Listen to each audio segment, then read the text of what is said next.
Hey gang, Massad Ayoob here for the Wilson Combat channel. We're in Berryville, Arkansas, and in front of me is the latest Wilson Combat pistol, the SFT9, with a 15-round magazine. And it kind of typifies today's topic. We listen carefully to the comments that we get on the Wilson Combat channel, and one we get frequently is, how important is capacity? The answer really is, today, it's more important than ever. In the early 1970s, when they first pinned a badge on me, the standard police loadout, if you will, was a 6-shot revolver and 12 spare cartridges, and that was it. Well, time has moved on. Today, the old service revolver has gone from the police armory into the police museum. Today, your standard loadout for a uniformed officer is probably going to be an 18-shot 9mm semi-automatic pistol. Just in the gun, the entire loadout their grandfather would have had in 1972 or 1975. Typically, 2 spare magazines, so with 9mm counting the round in the chamber, instead of 18 rounds carried on duty, we're talking 52. And a whole lot of departments are authorizing a third 17-round magazine, so you do the math. The plainclothes officers and the general public carrying concealed handguns legally, we're seeing the 10, 12, 15-round 9mm becoming the pistol of choice.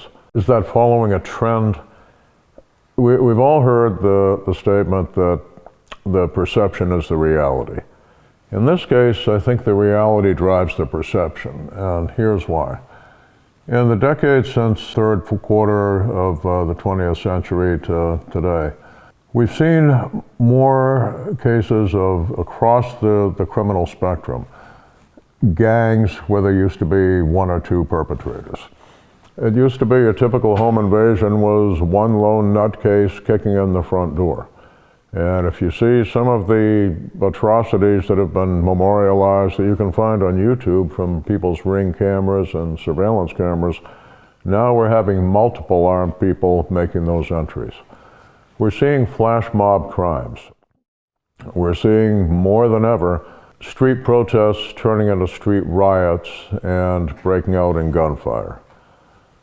The carjacker isn't just the one guy with a knife coming up to your window now, it's multiple armed opponents. There are other things as well that have driven the switch to guns that have more onboard firepower and, of course, reload more rapidly.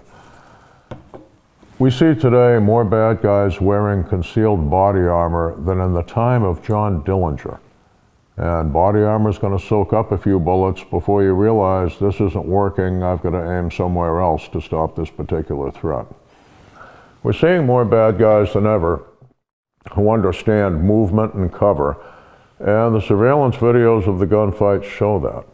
Go back a few years ago to the monster who murdered 5 police officers in Dallas, Texas, and watch the surveillance video as he outflanks and murders a police officer by basically getting and filleting the officer's cover.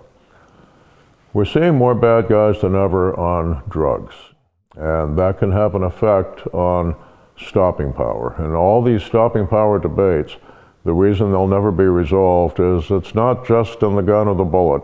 A whole lot of it is in the body of the offender. Let's say you've got somebody on cocaine.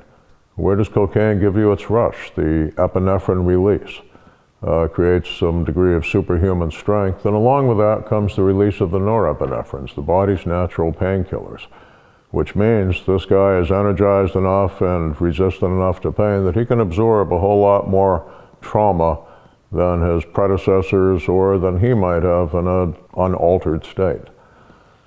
If we look at the opiate drugs, now, heroin is concentrated morphine, at the risk of oversimplification, and you get a heroin junkie who's recently fixed and has a high tolerance. Don't be surprised that he's not falling down screaming from the pain because he's been shot a couple of times. And today we have fentanyl, which, again, without too much exaggeration, is heroin on steroids. Even the individual on alcohol, they don't call it feeling no pain for nothing. Ethanol is a remarkably effective general anesthetic. So with all these things, more bad guys, more mobile bad guys, more bad guys who know how to take cover, more bad guys who are wearing body armor that can absorb the rounds. We can see why in both the police sector and the armed citizen sector, there has been a trend toward a sidearm that has more rounds on board and can be quickly reloaded if that becomes necessary. It concerns me that so many states have gone with 10-round magazine limits, given the fact that the only people who are going to obey those limits are the law-abiding, the potential victims.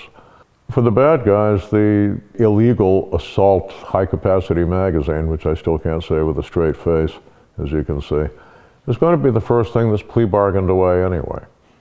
But for you, the private citizen, inadvertently carrying a 15-round magazine in a 10-round state such as New York, each of those more than 10-round magazines is a felony count in and of itself. And it won't be plea bargained away because it's the only thing they've got against you, and there's no lesser included offense. I don't like it any better than you, but that's the reality. I hope you live in one of the states where you can arm yourself effectively. Follow the model of American law enforcement. Carry enough ammunition. In the old days, we heard some of the old head cops say, if you can't do it with 6, you can't do it at all. History has proven that more is better. The old saying that the only time you can have too much ammunition is if you're drowning or on fire is probably absolutely true once the shooting starts. Thanks for tuning in to the Wilson Combat channel, and please pay attention to our commentary section. That's where this particular segment came from. We listen to your comments, we listen to your suggestions, and when you watch YouTube, don't watch just our provided content. Check out those comments, because every now and then there's a nugget in there for you, just like there is for us. We'll look forward to seeing you back on the Wilson Combat channel down the road.